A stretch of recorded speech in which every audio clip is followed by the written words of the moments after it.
Tagal na ganyan. Nagsimula po yan sir noong September. Itong nakaraan September lang? Opo. August, September, October, November. Parang ang bilis naman. Opo.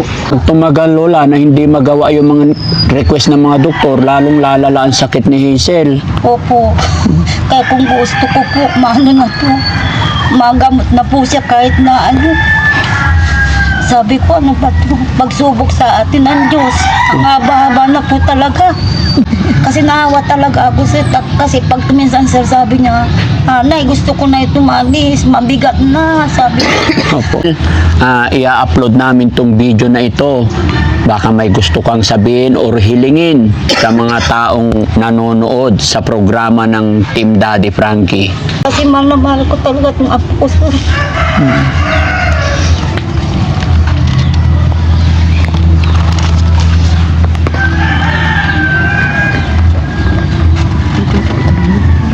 Yun mga kababayan, ang sulat ni Hazel. Tinanong ko kung anong kanyang gusto niyang sabihin. Sana po gagaling na po ako. Napakaiksi ng kanyang mensahe pero nakakaawa. Kaya kumari, tulungan niyo naman po kami kahit piso-piso lang po kung meron. Kaya mga kababayan, maglalambing po ako sa inyo na i-share natin ang video ito at mapanood ng mga kababayan natin may gininto ang puso. At gaya na aking sinabi, lalagay ko po yung Gcash ko dyan. Kahit pa 5 piso lang mga kababayan, mag-ipon-ipon, malaking bagay na po yun, panggatas ni Hazel at saka yung gamot na sinasabi ni tatay na halagang 7,000, no? Hello po! Magandang morning po! Kumusta kayo dyan? Maong. Hello po. Salamat. Hello po. Hello, hello. Hello, Nay. Hello po. Diretso lang po ako dito.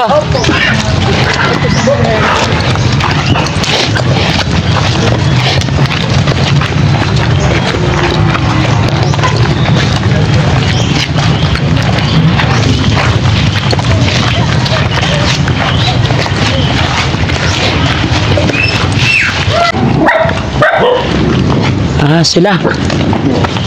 Oh. Hello po. Hello po, salamat. Kumusta po kayo? Ay, ba't nasa labas na po? Hello? Kumusta ka?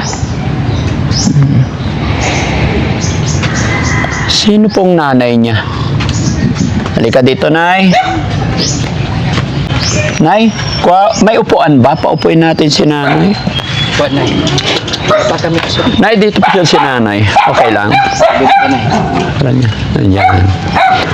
Ayan. Pahingi pa isang upuan. Oh, ayan.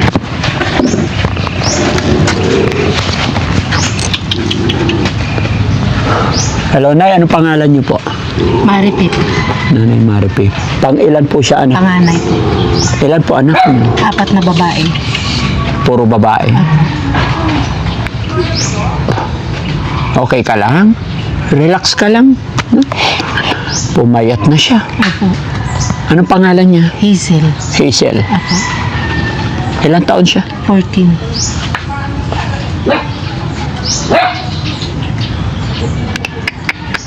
Ano pong sakit niya? Ano nangyari sa kanya? Sa ipin po sir. Nagsimula lang sa ngipin? Opo. Paano po?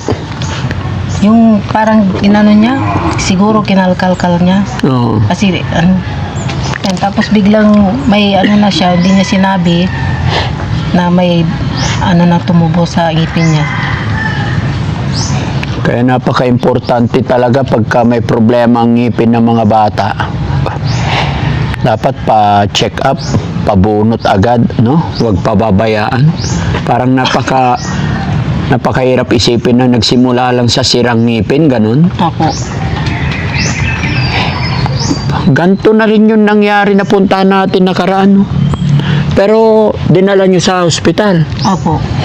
May mga tubo na siya. Ano sabi ng ospital? Yan lang po yung inano sa kanya, tapos yung dito niya, dito siya kumakain.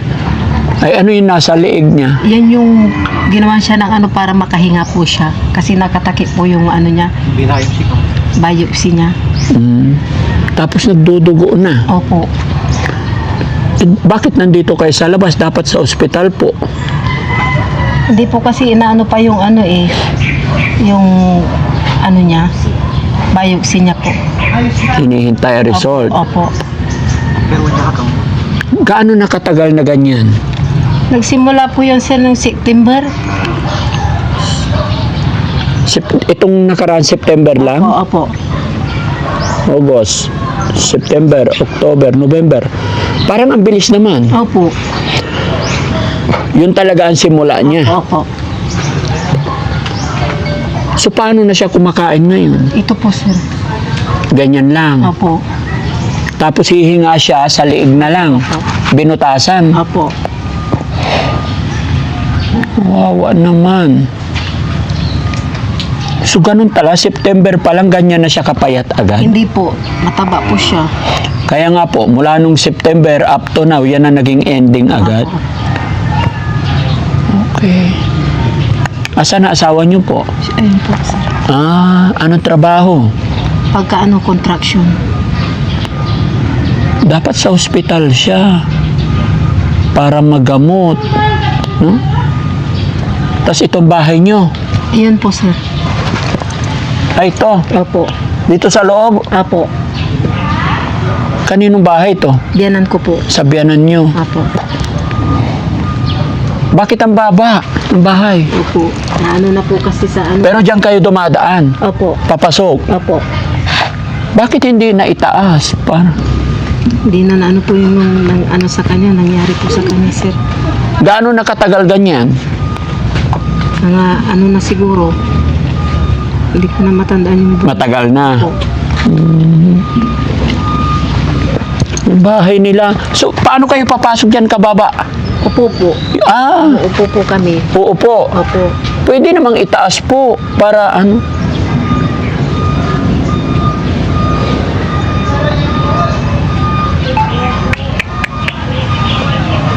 So pagpapasok, everyday papasok kayo ganyan. Opo. Lalabas kayo ganyan. Yan din po. Hindi kayo nahirapan? Nahiratin din po. Eh bakit hindi itinaas?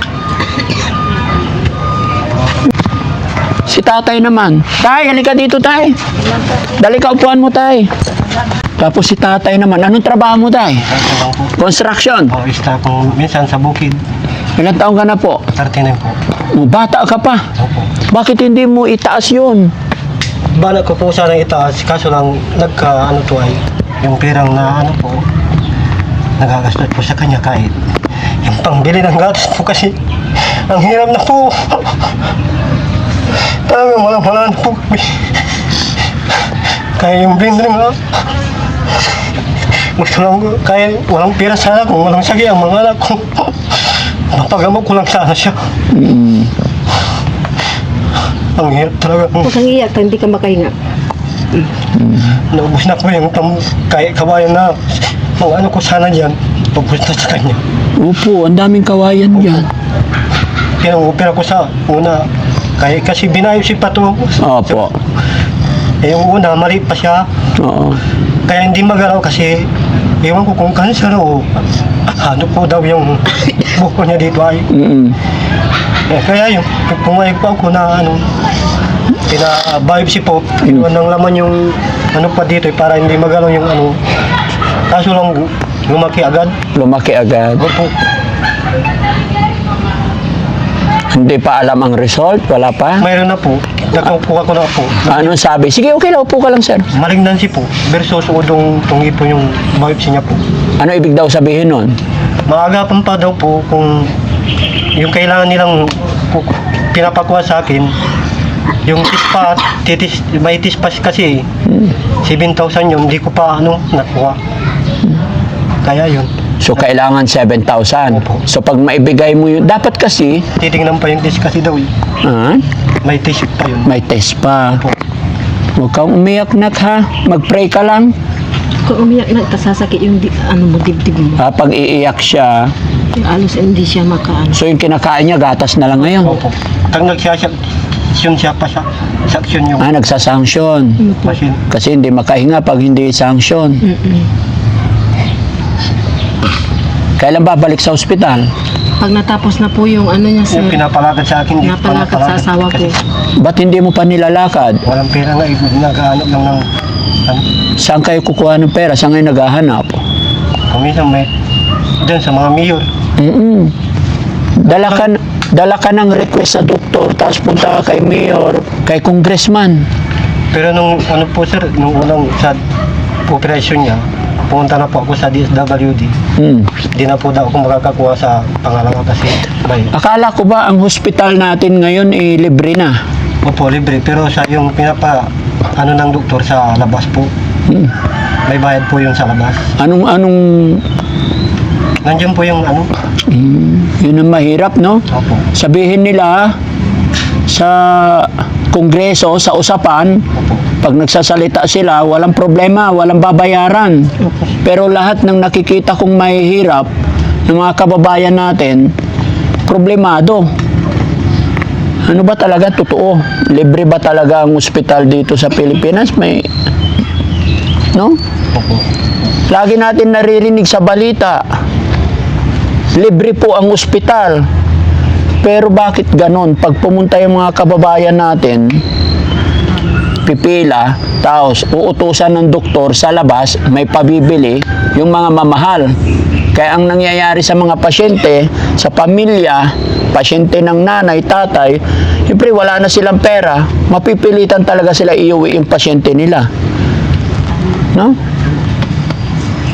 Kagaya na lang ng balita minsan, yung nangyari sa TV, mura ng bigas o anumang bilihin. Tapos pagpunta ko sa palengke, sabi ko, ay bakit sa TV 25 pesos na lang kilo? Ang sagot ng tindera, di sa TV ka bumili. Di ba? Ganun nangyayari sa atin eh. Pero wag kang mawala ng pag-asa tay, dahil ikaw ang tatay. Talagang pilitin mong lumakad. Kaya sa PGH. Ano po yun eh, private na po ata yung PD. Hindi, mayroon naman. Basta wag ka lang, kasi kung sinabi ng doktor na may pag-asa pa, Opo. tapos kung nandito tayo sa bahay, Pumunta nga ako, kadarating ko lang kararating mo lang. Okay, tapos ano na naman ang next step nyo po? sa DSWD sana, nakakuha na ako ng una. Kaso, may policy sila na 3 buwan. Ay, pag nakakuha ka na, 3 buwan na naman din 3 buwan na naman. na makakakuha ka. Kay Congressman Arenas, hindi Ganun kay... din, na po nakakuha kami nung unang operasyon niya. Ganun din, 3 buwan din. Yung policy niya po. Kano nabigay sa inyo? 5 mil. Tapos 5 mil din sa ano.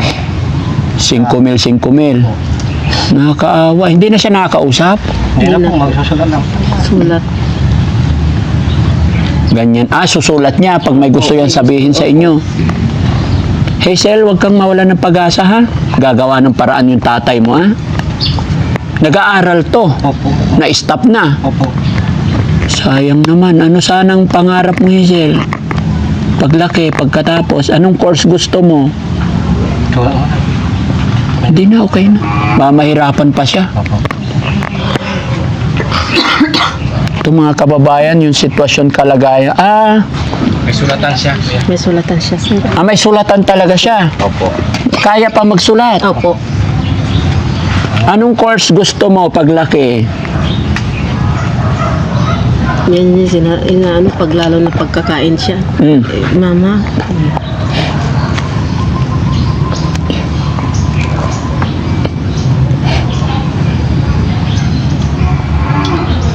Nakakaawa naman si Hazel.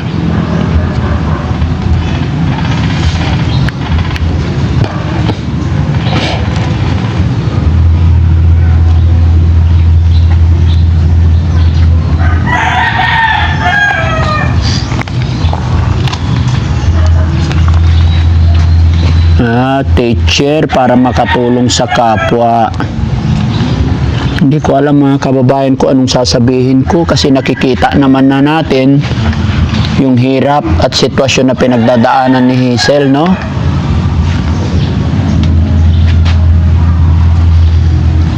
si Lolo naman, tsaka si Lola. Opo. Oh. Anong dito ang bahay nila Lola? Apo.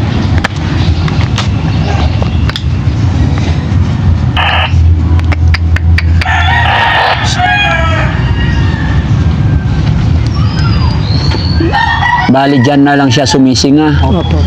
Kailangan ng section kasi dito. Oh?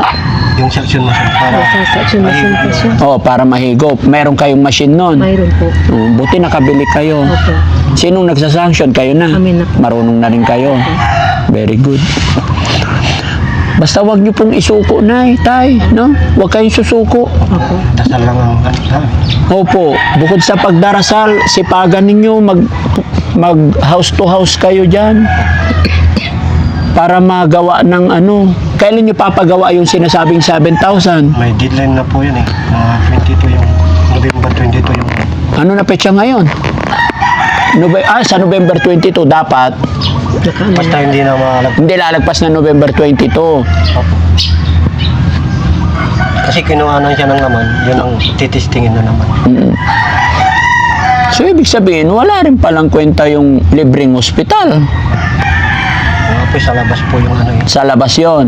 Hindi ba? Bakit sa labas? Paano naging libre yun? Si Lola, hindi, wala rin silang ano. Kumusta si Lola? Lola, halika Lola. Si Lola gusto, ano lang, si Peter gusto. Ha? Si, Ako po ang gusto mag-alaga niyan. Bakit po? request lang. Tay, tayo ka muna, Tay. Upo ka, Lola. Lapit ka konti.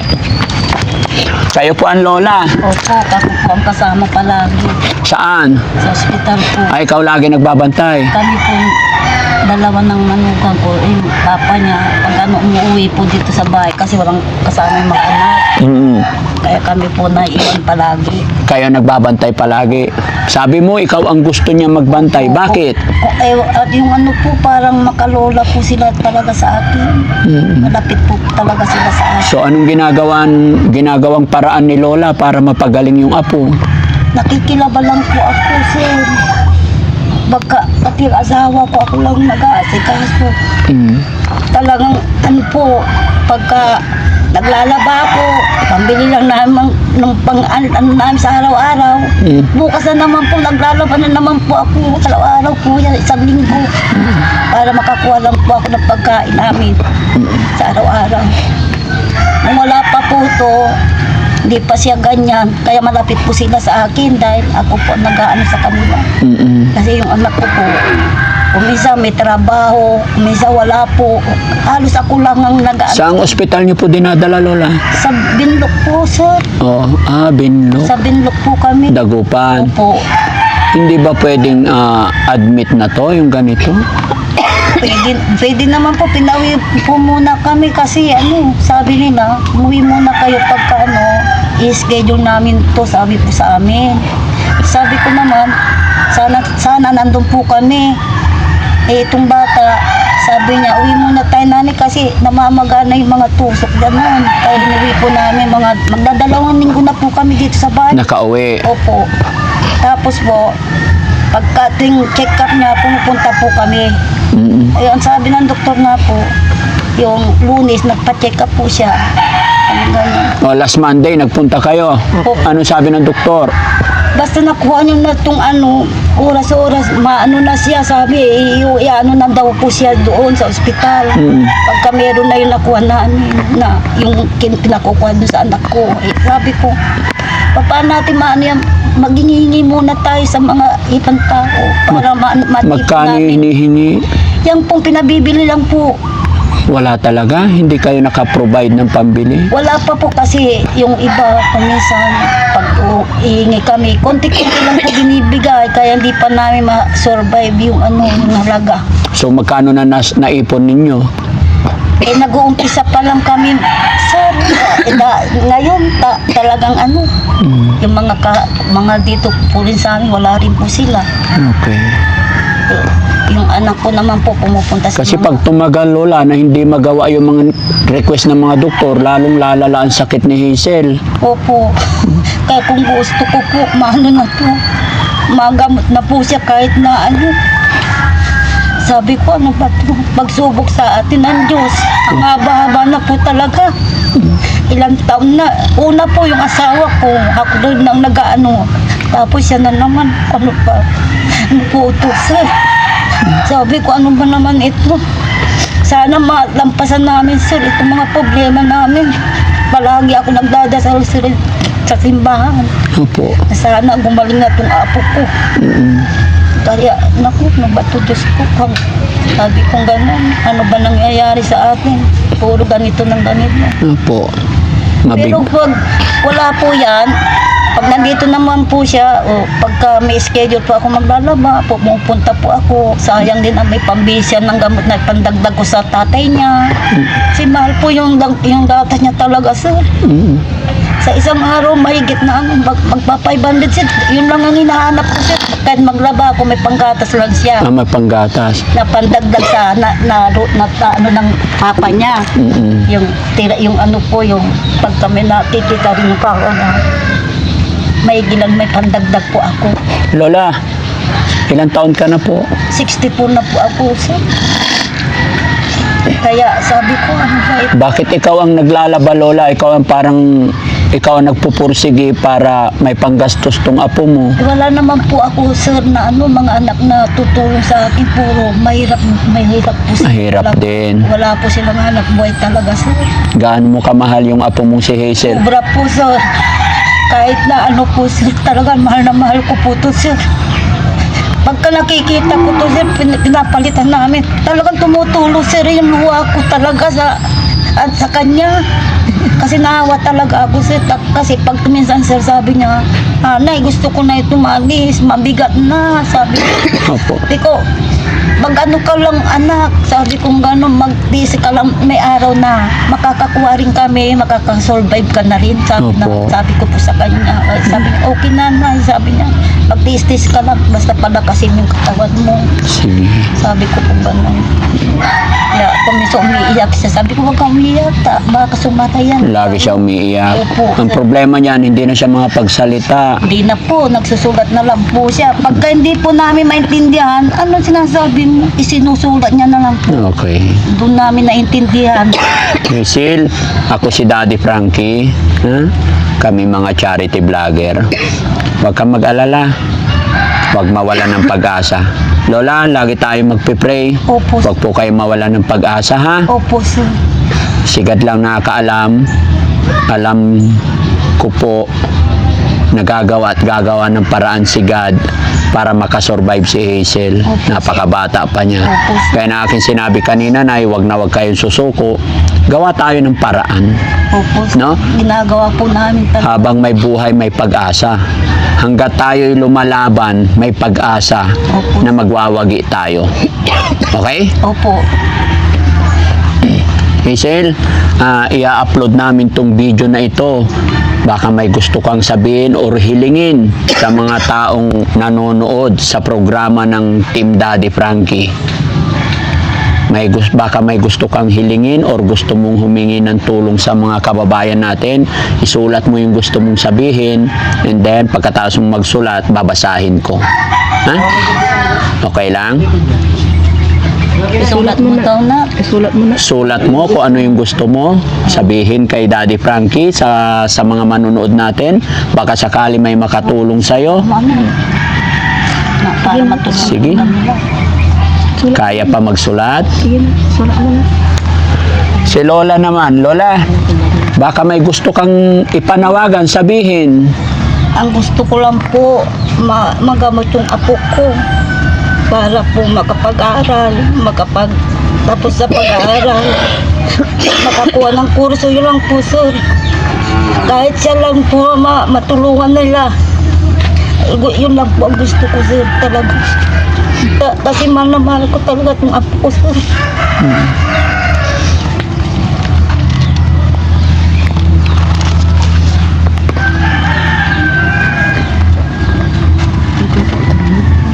Yun mga kababayan, ang sulat ni Hazel.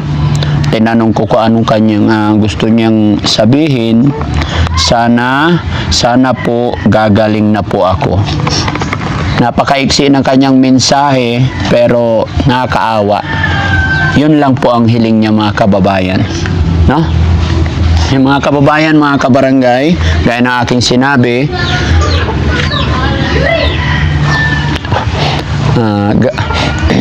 mga kababayan, mga kabarangay, gaya po ng aking sinabi, hindi na po ganoon kahaba or ano dahil nakikita naman na natin yung sitwasyon at naikwento na rin ni Lola at ng kanilang tatay, no? So mga kababayan, muli po si Daddy Frankie ay kakatok po sa puso ninyong lahat. Tulungan po natin si Hazel. Sabi ng tatay niya, ayon sa doktor, is may pag-asa pa kung mayroon lang talaga silang pambili-biling gamot, tsaka yung biopsy, no? Ako, puso. Biopsy daw, no? So magbibigay din ako mga kababayan para kay Hazel para magawa na yung biopsy. Pero maglalagay po ako ng GCash number ko dyan mga kababayan. Tulong-tulong po tayo, kakatok po kami sa inyong puso para pandagdag maibigay para tuloy-tuloy yung paggaling ni Hazel, no? Nay! Po. Ay, Lola, manawagan ka po sa mga tagapanood ni Daddy Frankie na ihingi natin ng tulong. Nakikilaban na lang po ako para mayroon po siya may biling gatas. Wala po talaga, kukunti lang po kinikita ko sa paglalaba. Kaya kumari, tulungan nyo naman po kami kahit piso-piso lang po kung meron. Talagang walang-wala po. Nangihingi na po kami sa ibang lugar na kung maaari, kahit piso-piso lang po magbigay sa amin, tulungan lang po namin yung apo ko na mapagamot, gumaling. Kaya hindi naman po namin pinababayaan. Sa araw-araw po, humingi po kami sa mga tao rin na tulong para gumaling lang po yung apo ko, matustusan lang yung gastos niya sa ospital.